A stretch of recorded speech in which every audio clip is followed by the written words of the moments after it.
जिन भोगों से हमारा अंतःकरण मलिन हुआ, दुष्ट विचार हमारे हृदय में आते थे, उससे हमारा अंतःकरण मलिन हुआ। सत्संग की पहचान है कि तुम्हारा मलिन करने वाला अंतःकरण के जो भोग हैं और जो दुष्ट विचार हैं उनका नाश हो जाए तो आपका सत्संग हुआ, नहीं तो बत्संग है। सत्संग नहीं हुआ, वो बत्संग है, वो केवल बातें हैं। जिस वाणी के श्रवण से अंतःकरण मलिन करने वाले जो विषय भोग हैं, गंदे भोग हैं, उनका त्याग हो जाए, दुष्ट विचारों का त्याग हो जाए, तो जानो सत्संग हुआ है। अगर ये नहीं तो फिर सत्संग नहीं हुआ। विषय और भगवान, एक तरफ भगवान एक तरफ विषय। माया का प्रभाव, भगवान का विस्मरण, विषय का स्मरण। सत्संग का प्रभाव, विषयों का विस्मरण और भगवान का स्मरण।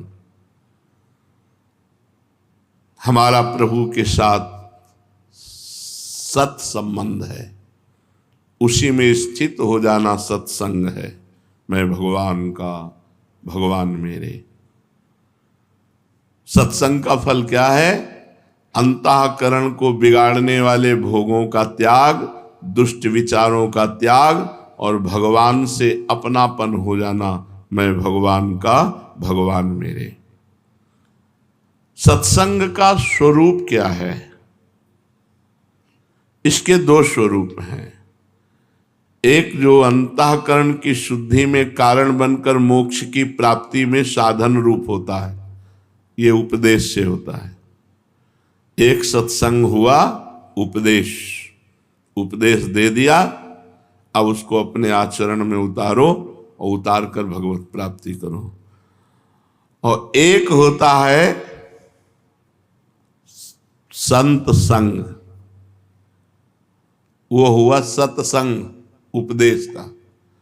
अब एक होता है संत संग, जैसे बच्चा माँ के पास रहता है, उसको उपदेश से मतलब नहीं है, वो केवल माँ को देखता है, माँ के पवाए पाता, माँ के सुलाए सोता है, माँ के जगाए जगता है।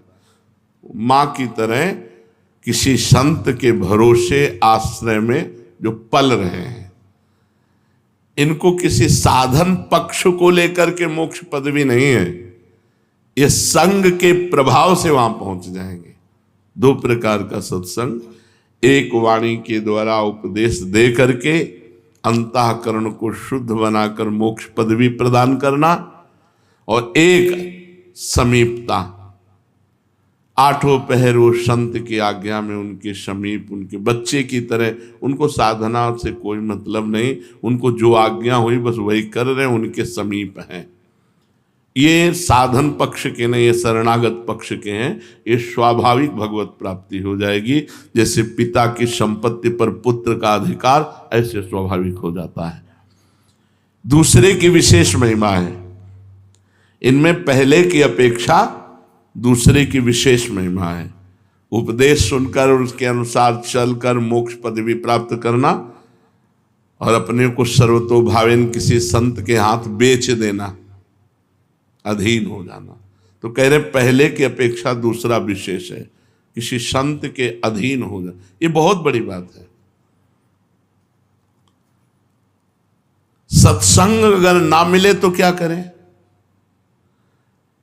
बड़े सौभाग्यशाली हैं जिनको सत्संग मिलता है। सुत दारा धन लक्ष्मी पापियों के घर होए, संत समागम हरिकथा तुलसी दुर्लभ। ये साधारण बात नहीं जो बैठ करके आप भगवत चर्चा सुनते हैं। ये बड़े अहोभाग्य, भगवान की बड़ी कृपा की रोज हमें भगवत चर्चा कथन श्रवण का सौभाग्य मिलता है। यदि सत्संग ना मिले तो क्या करें? बड़ा संभव समस्या आ गई। अब भगवान नाम के बिना जीवन अधूरा है, भजन ही है, और भजन न होई संग बिनु, और भजन बिना नहीं प्रेम, भजन बिना प्रेम नहीं, और साधु संग के बिना भजन नहीं।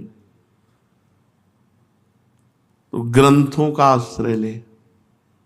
दूसरा उपाय है कि जैसे हम भागवत पढ़ रहे तो व्यास देव जी, सुखदेव जी इनका संग कर रहे।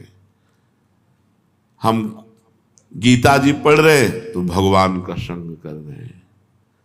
हम कोई वाणी पढ़ रहे हैं संत की तो उन संत का संग कर रहे हैं। ग्रंथों का सहारा लें।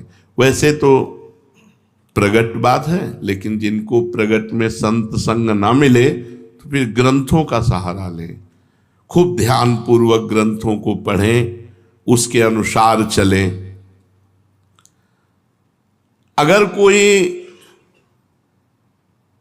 ग्रंथ के उपदेश से या संत के उपदेश से नाम का ही जप करने लगे और नाम का ही ध्यान करने लगे, फिर आगे चलकर उसको किसी की जरूरत नहीं। वो नाम ही उसको सही रास्ता बताता जाएगा, नाम ही उसके गलत आचरण मिटाता जाएगा और नाम ही भगवत प्राप्ति करा देगा।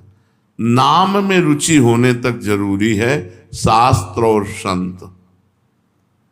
जिसकी नाम में रुचि का मतलब होता है जी नहीं सकता बिना नाम के, अब उसके लिए कोई जरूरत नहीं, कोई मिले या ना मिले, क्योंकि जो संत संग का फल है वो उसे मिल गया। सब साधन कर यह फल सुंदर, प्रभुपद पंकज प्रीति निरंतर। निरंतर भगवान में स्थिति है चिंतन के द्वारा, तो अब वो खुद महापुरुष हो गया है। अब उसे किसी मार्गदर्शक की आवश्यकता नहीं, क्योंकि नाम भगवान विराजमान है उसके हृदय में।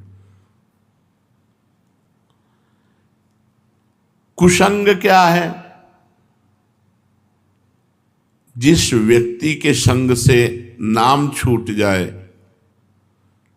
बुरे आचरण अच्छे लगने लगे, बुरे आचरणों में प्रवृत्ति होने लगे, भगवान का भजन छूट जाए, वो व्यक्ति, वो वातावरण, वो परिस्थिति, वो वस्तु, वो विचार, इन सबको त्याग दे।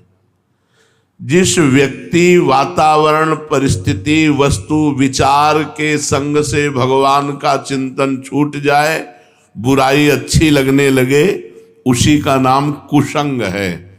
जाके संग कुमति मति उपजय, करत भजन में भंग, तजोरे मन हरि विमुखन को संग। दो बातें बताई, कुमति मति उपजय बुरे भाव, और भजन का भंग हो जाना।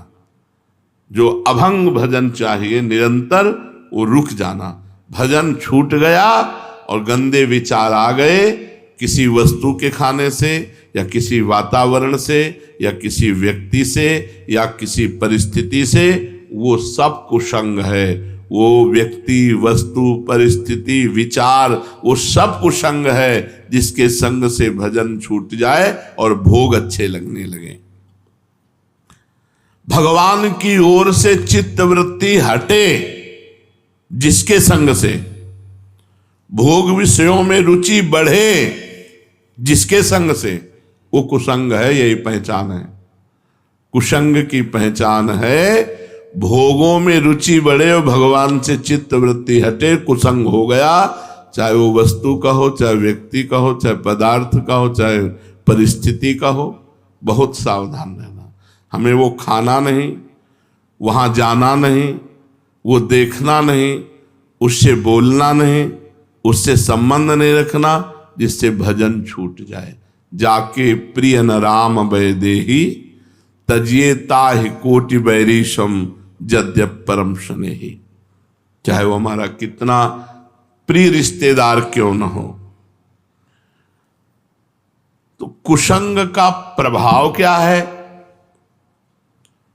मनुष्य को उन्नति के मार्ग से पतन के मार्ग में पहुंचा देना। संग के अनुसार मन बनता है और मन से आचरण होते हैं। तो जब कुसंग होता है तो मन गंदा हो जाता है, फिर मन गंदे विचार प्रकट करता है, फिर गंदे आचरण बनते हैं, दुर्गति हो जाती है। कुसंग का सीधा फल है दुर्गति।